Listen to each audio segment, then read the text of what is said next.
Good day, McVeigh, and happy Friday. How are you, boys and girls? Let's get started with our birthdays for today and for the weekend.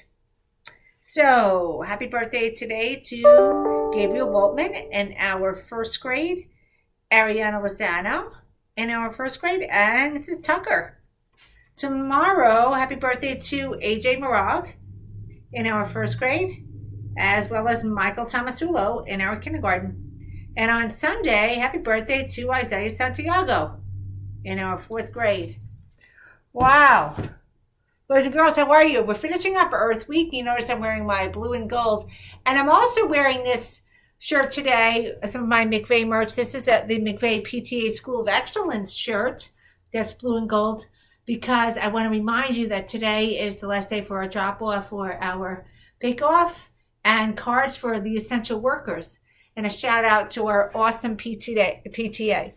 But for today, as we close out our Earth Week, just a reminder, today we're wearing blue and gold to remind us to use our mighty minds to be mighty kind to the earth. It's our job to love the earth, take care of the earth, and give the earth what it needs, which is kindness, just like each of us. So together we can make a difference. And I'd like to share a couple of things that were shared with me. So this is Veronica. And look what she did. She went on an Earth Day scavenger hunt. Check it out. And she also, look at that. She picked up some litter. Well done, Veronica. I'm so proud of you. And look at Mikhail. Look what he did. He made a beautiful picture of the earth and shared it with me. I love that we are doing good things for our earth, boys and girls. It's so important that we continue to give back to the earth the way the earth gives to us. And to that end, we're going to continue our Where on Earth Is next week. So we've had our mystery place. Now we're going to continue Where on Earth because we have lots of cool photos we still haven't gotten to. So this is what I showed you yesterday. And this. And then I'm not sure if I said the wrong thing or not. So I think I may have confused a couple of you. So sorry about that. So this country is the only country that has a musical instrument as its national symbol. I don't know how I said it. And to be honest, I don't go back and watch the show of me because, that's not my thing. But so this country's symbol is the harp. So many of you guessed Ireland and you were right. So, but some of you said Greece, and that was an excellent guess based upon the information that I think I may have given you that they had an instrument as a national symbol because Greece also does. But anyhow, so congratulations to Casey, Mikhail, the Cardalis, Alec, Lucas, Alyssa, all of you that got Ireland. And some of you even went as far as to say, yes, give me the history of Halloween. That was one of the clues that I gave you. Mentioned that it was the harp and provide me with a photo of one. And the Cardalis even, so I don't know where I put the photo. Oh, here it is. But there's a harp. But the Cardalis even said that these are the cliffs of Moher that were in Harry Potter. Yes. Very good. So for tomorrow, we have a new one. This is actually for Monday. I'm sorry. Where on Earth Is? And I'm showing this one as the last day of our Earth Day celebration for a reason. But this, we have Miss Sullivan and her brother when they were little and adults in the same spot. Now take a close look. Look at the colors. What could that be? Where are they? Can't wait to see if somebody figures this out. There's enough information in those photos to figure out where they might be. Let's see if you can do it. I know you can. Okay. And so next up, jokes, boys and girls. If we're going to get the largest joke book ever. We need more jokes. And there's lots of jokes out there. I have a couple for today, but they're not illustrated again. Okay, so here, what do you get from a pampered cow? Now, in order to answer this, you have to know what pampered means. But when you pamper somebody, you take care of them. You put a cushion where they sit. You might fluff up their pillows, things like that. You pamper them. You do things to make them feel more comfortable. So what do you get from a pampered cow? Spoiled milk. So when you spoil somebody, you do the same thing. It's a play on words again, spoiled. Okay. And what is the strongest creature in the world? And now these are both coming from Angel Matthew, by the way. He's been sending me lots of jokes, but in the illustrations too. So what is the strongest creature in the world? So some of you are probably thinking, big creatures. A snail. What? Because the snail has to carry his house on its back. Good job. Love those, Angel. We need some illustrations, you know. Okay. Moving right along to our riddles. So the riddle was, how many times can you subtract 5 from 25?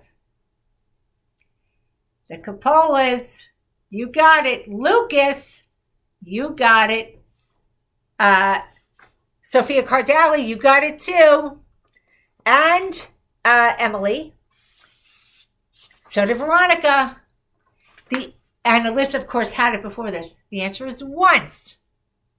I gave you a clue. When I subtract 5 from 25, I get 20. Now, my new equation is 20 minus 5. So I'm only subtracting 5 from 25 once.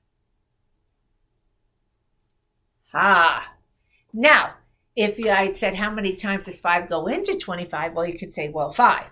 But that's not what the question was. How many times can you subtract 5 from 25? Once, because once you do that, you no longer have 25. You now have 20. All right, so well done, those who were thinking. So we have another one for you to think about, another riddle. This is coming from the Cruz Amadors. All right, so you ready? There's a one-story building. Everything is yellow. Walls, the doors, the furniture. So what color are the stairs? Let's see. It's another one. That's a riddle. By the way, riddles will also go into our joke book. But we need some jokes because we need to make people laugh. All right. Now, let's get to some creations and our science update. So, Alyssa, I don't know if I gave you the close-up on this the other day, but Alyssa made a homemade guitar. Check that out. I don't know how it sounds, but which, it's hard to transmit sound from a distance, but I bet it sounds pretty good. Well done, Alyssa. And we had the video yesterday from Evan George where he rubbed the balloon on his head. He put it near the water, and now the water was coming out of the faucet, not hard, but there was a nice stream. And what you could see if you look closely at the video is that the water went from running straight to next to the balloon. So my question was, why did that happen? How did that happen? Sophia Cardali figured it out. It's called static electricity, my friends.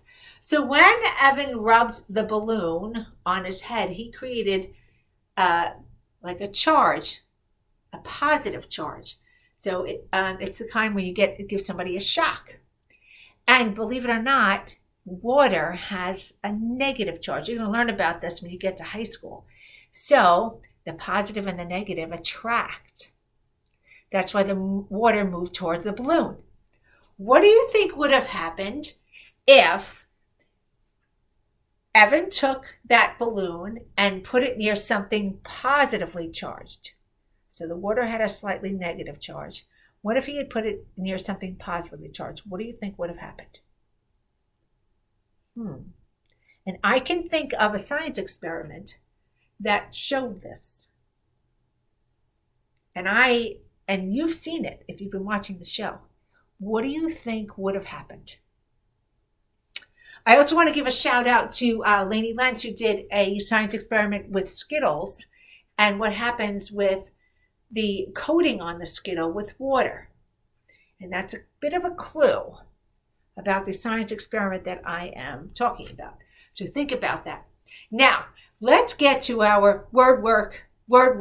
All right, I'm super excited about this because I said, what is something that permeates?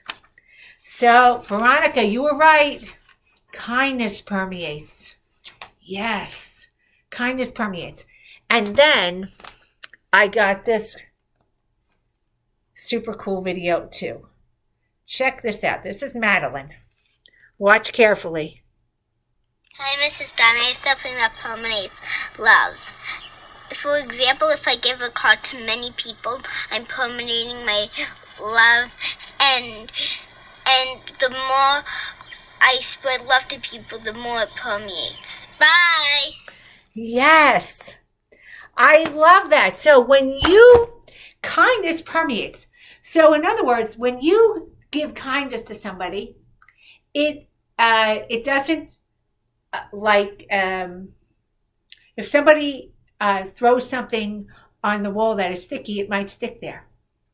Kindness is sticky. It permeates. It goes in and through. It doesn't move away or repel. It keeps moving and moving and moving.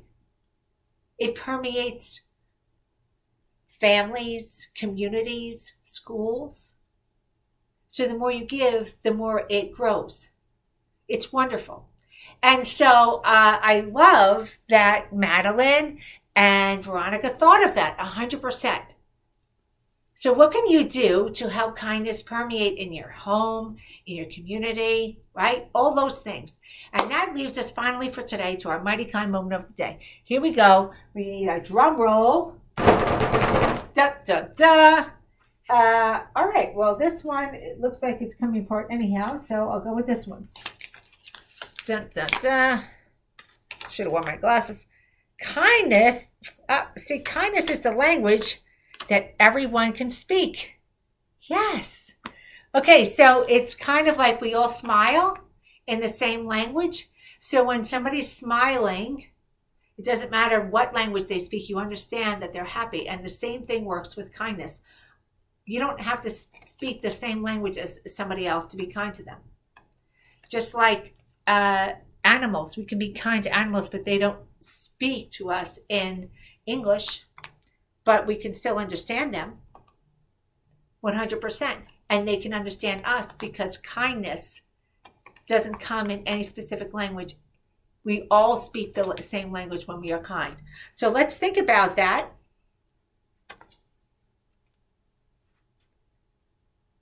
And this weekend, do what you can to be kind to somebody, anybody, so that we are all permeating our world with kindness, and it continues to spread, and it doesn't matter what language they speak, or even if it's an animal, if you don't have anybody at home to share your kindness with, be kind to somebody.